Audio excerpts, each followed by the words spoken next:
जब भी किसी व्यक्ति के कार्य में अहम भाव प्रबल हो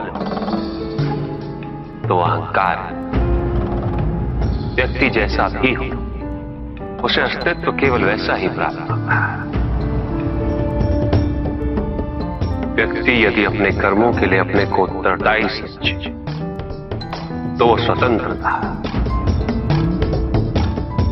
जब तक व्यक्ति किसी और को उत्तरदायी समझेगा तब तक वो निर्भर रहेगा। व्यक्ति यदि ये सोचे कि उसके दुख का कारण कोई और है तो सुखी कैसे रह पाएगा? यह असंभव है, क्योंकि दूसरों को परिवर्तित करना उसके वश में है। वो तो केवल अपने आप को परिवर्तित कर सकता है। यही एक स्वतंत्रता है उसके पास। जो पीड़ा है, जो कष्ट है, वो व्यक्ति के अपने फल है, अपने निर्णय के फल। और जिस दिन वो अपने निर्णय परिवर्तित करते उसी दिन उसके जीवन में परिवर्तन भी आता है। जिन्होंने जीवन के प्रति घृणा सिखाई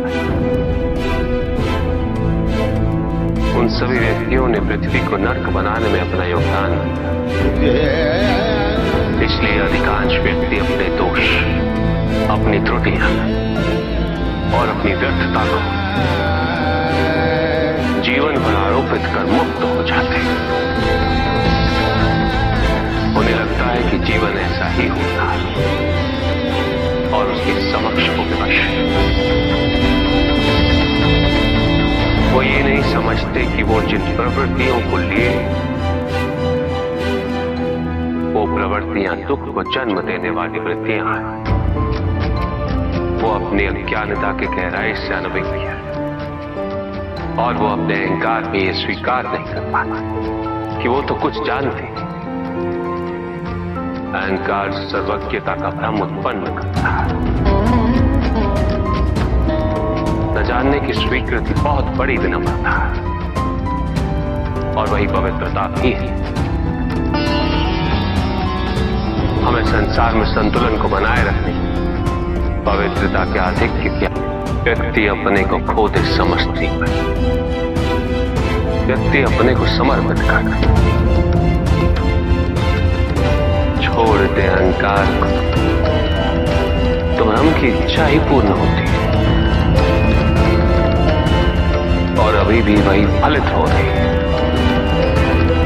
ऐसा नहीं है कि हम उससे भिन्न फलित करा देंगे, लेकिन व्यक्ति भिन्न फलित कराने में लड़ेंगे, टूटेंगे, नष्ट होंगे।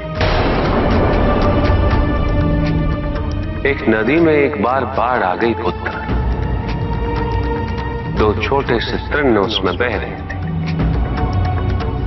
और उसमें से एक नदी में तिरछा पड़ गया और वो बाढ़ को रोकने का प्रयास कर रहा था।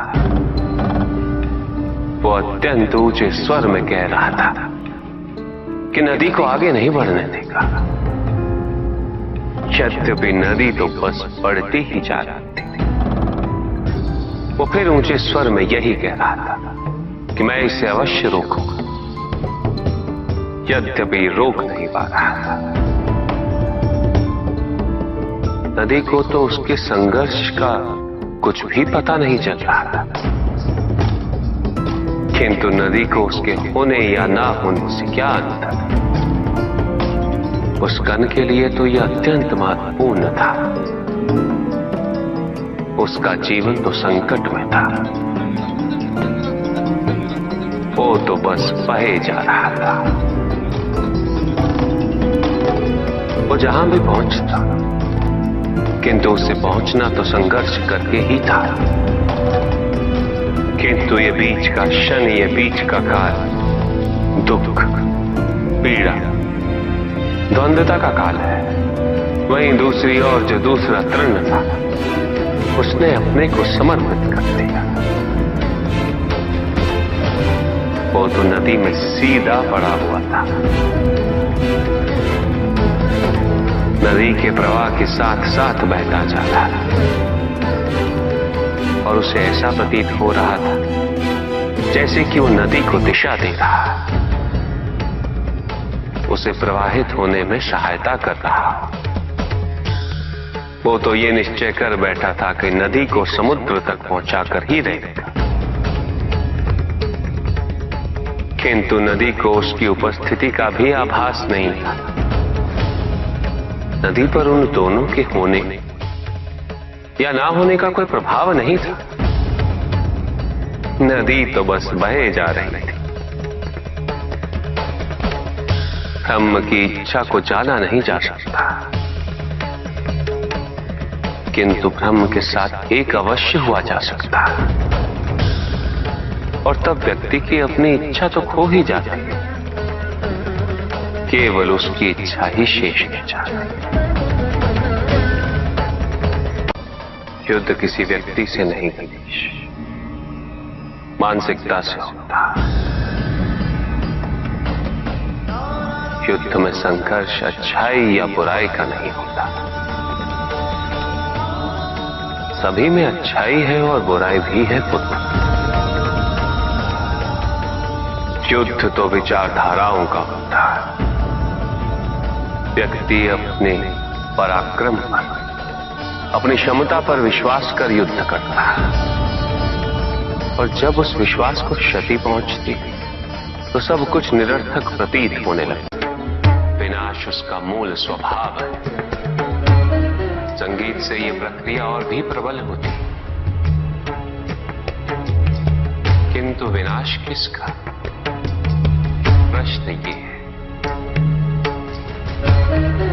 जो विनाश अपनी सीमाओं का, ताकि व्यक्ति अनंतता की ओर अग्रसर हो सके, तो ये विनाश आंतरिक है, और उसमें संगीत सहायक अवश्य होता। किंतु यदि मन संकीर्णता के बाहर ना आ पाए तो विनाश भारी होता, और संगीत इसमें भी सहायक होता। ऊर्जा की अस्थिरता शांति से आती, और स्थिरता के लिए अनिवार्य है शांति। अस्थिरता तो केवल अविश्वास से आती है। ईश्वर सच्चिदानंद है, त्रिकाल बाधित है, निरंतर ज्ञान के प्रकाश से प्रकाशित है, आनंद के सागर है।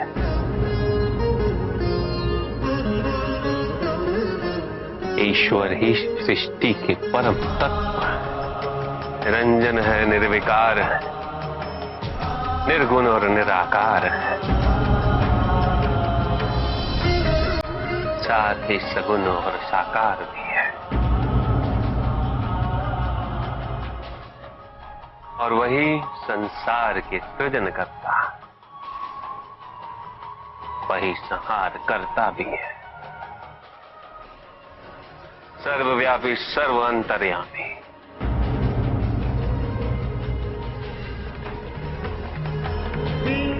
और सर्व समर्थ भी है।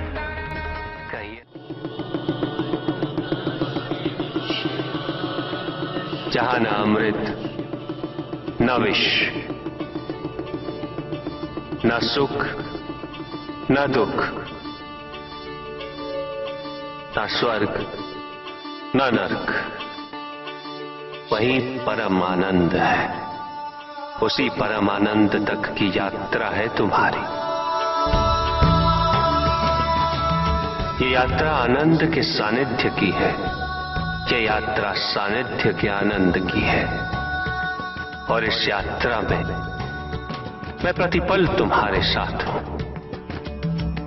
मुझे ढूंढो मत, केवल पहचानो, तुम ही मैं हूं, मैं ही तुम। हर आरंभ का मैं ही अंत हूं, और हर अंत सदैव मेरा ही आरंभ होगा।